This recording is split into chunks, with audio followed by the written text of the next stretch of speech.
Breaking news today. A Polish official claims that Putin's falsification of the past is one of his hybrid war weapons.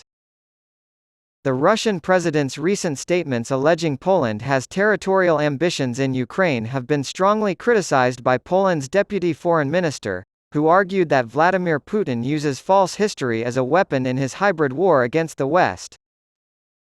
In televised remarks on Friday, Putin told his Security Council that Poland's leaders likely seek to set up a coalition under the NATO umbrella and directly join the conflict in Ukraine, and then tear off a wider peace for themselves, restore their, as they believe, historical territory, today's Western Ukraine. Also, it was thanks to the Soviet Union, thanks to Joseph Stalin's position that Poland received significant territories in the West, the German lands, he said. The western part of modern-day Poland was a gift to the Poles from Stalin. Those in Warsaw seemingly forget, right? Putin also promised to remind them. Later on Friday, Pa Jabowski, Poland's deputy foreign minister, responded to Putin's comments.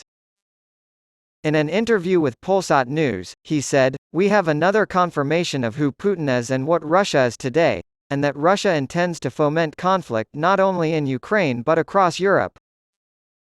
Putin longs for a return to the Soviet era of Stalin.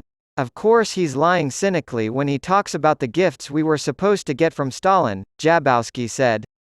We lost a much larger part of our territory, we were conquered by the Soviets, and we were occupied by them for almost 5 decades.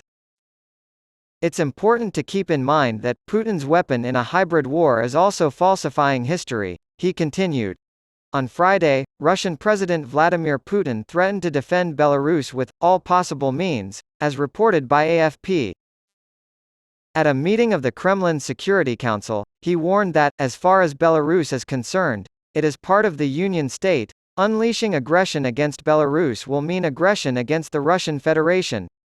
We'll use every tool in our arsenal to counter this. There will be no further hearings in the North Gauting High Court in Pretoria regarding the application to have Russian President Vladimir Putin arrested upon his arrival in the country.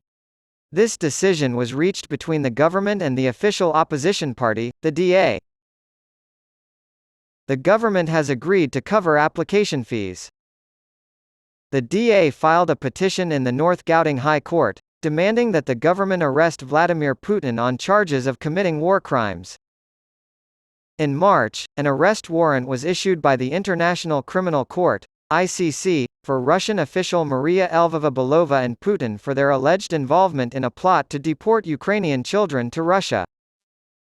On the other hand, President Cyril Ramaphosa announced this week that Putin will not be physically present at the summit. On Thursday, the Department of International Relations and Cooperation announced that Putin would now be taking part in the meeting via videoconference.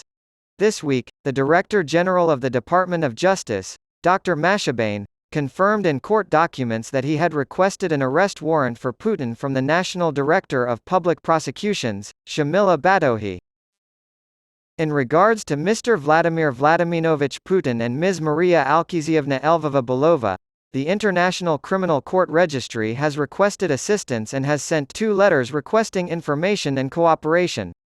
In accordance with Section 9 of the Implementation of the Rome Statute Act 2002, Act No. 27 of 2002, the requests for provisional arrests are transmitted to your office, Mashabane wrote.